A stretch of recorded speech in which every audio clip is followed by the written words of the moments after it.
Welcome to FPL Differential XI, a series where we pick a team of 11 lowly owned players who we predict to score the most points for the upcoming game week, to assist you in gaining substantial rank over other fantasy managers. There's just 3 rules. The squad must be worth no more than 82.5 million, each player must be owned by a maximum of 10% of total players in the game, and we're only allowed to pick a maximum of 3 players from a single team. A silhouette of each player we've selected is already on the pitch, so feel free to play along by seeing how many of the 11 you can correctly guess. To begin with in goal, I've decided on Keylor Navas for Nottingham Forest's double game week at home to Wolves and away to Leeds. The main reason why I've opted for Navas between the sticks this week is because I think he's got a good chance of keeping a clean sheet against Wolves and has a real chance of racking up a lot of save points against Leeds. Although Forest have conceded a fair few goals of late, I like the look of their 2 fixtures more than any other team this week, and hopefully they can keep things tight at the back. The only other keepers I'd consider this week would be Everson, Steele, or Areola for West Ham. Timothy Castagne is the first defender to make the back 3 in the differential 11 for his double game week against Crystal Palace and Aston Villa. Along with Nottingham Forest, Leicester arguably have the best set of fixtures this week, and Castagne is probably the standout defender of choice from the Foxes. He's got 1 goal and 3 assists for the season, and between Game Week 9 and Game Week 16, he went on a really good run of form. After facing multiple tough opponents in the last couple of months, my hope is that Leicester become more dominant against teams struggling in the league, and their defensive numbers start to improve. Although Newcastle have struggled to keep clean sheets lately, they've still conceded 6 less goals than any other team in the Premier League this season, so you'd have to fancy at least one of their defensive assets in a double game week. I've gone for Sven Botman because I think there might be an outside chance of Matt Targett starting at left back in the near future, and Botman for me has been one of the Magpies' signings of the season, so he should continue to play. These will definitely be 2 tough fixtures against United and Brentford, but Newcastle only conceded a total of 1 goal against the 2 sides in their reverse fixtures.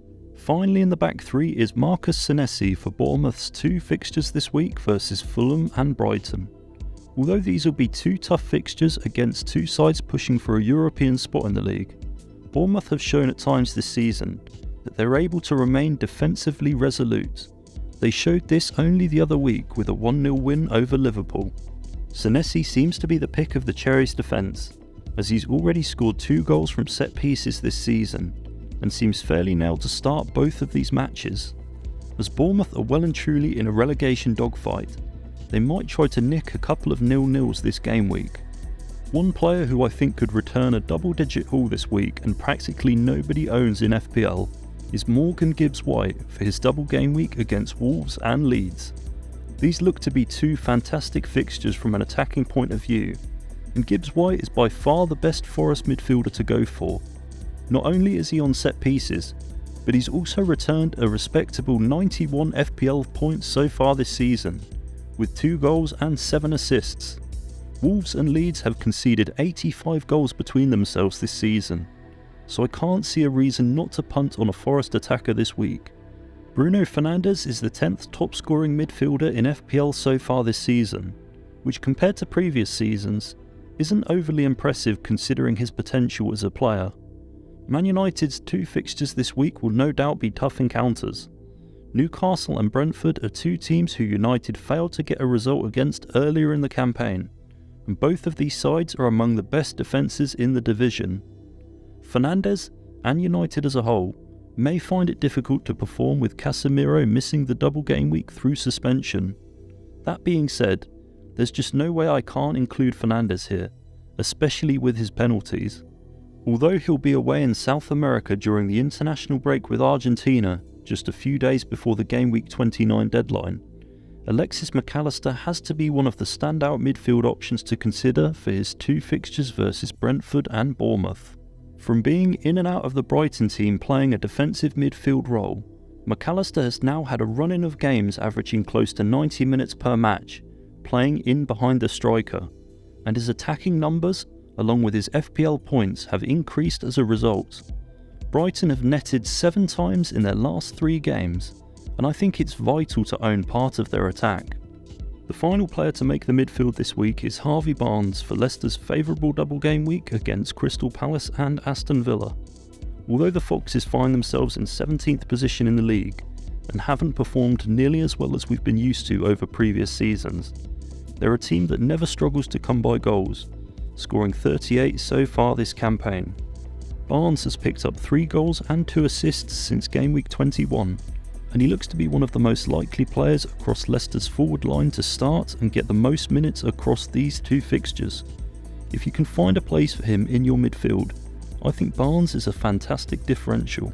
The forward line is where there seems to be a lot of choices to select from this week, so I've gone for some interesting picks, starting with Alexander Isak. Isak has 2 fixtures this week against Man United and West Ham. United will most likely struggle defensively with the absence of Casemiro, and West Ham have been leaky in the defensive department for the entirety of the 22-23 season, so Isak looks to be a solid option for this week. Not only did he return 13 points against Forest last week, but there are also multiple injuries among the Magpies forward line, including Almiron, Wilson, Gordon and St Maximin, so Isak looks nailed to start. Joining Isak, I've gone for Darwin Núñez for his double game week against Manchester City and Chelsea. Although these are 2 tough looking fixtures on paper, Liverpool are a team that seems to cherish the big occasions, having beaten Spurs, Man United, Man City and Newcastle already this season. Considering his limited minutes so far in the Premier League, Núñez is having a respectable campaign, with 8 goals and 4 assists, and he's among the top players for expected goals. If he's able to be clinical with regards to his chances this game week, I think there's a very real chance of him finishing on a double-digit haul. The final spot in the differential 11 goes to Brennan Johnson this week for Forest's 2 matches against Wolves and Leeds. In my opinion, Johnson has been the standout forward player from the promoted sides this season. With 7 goals and 3 assists, he's been ticking along on a consistent basis. Whenever Forest score, Johnson always tends to be involved, and I can honestly see them scoring at least 3 goals across these 2 fixtures. He's a 90-minute man on penalties, and this week Forest come up against 2 relegation-threatened rivals. For those reasons, I feel like I have to include him here.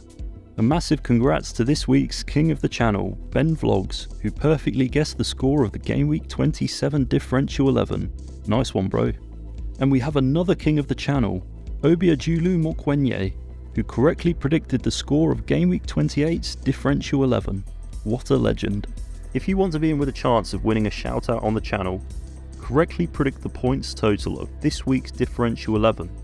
Info will be down below in the pinned comment. Thanks for joining us on this week's video. Make sure to subscribe and ring the bell to avoid missing the next one, and I wish you all massive green arrows for the upcoming game week.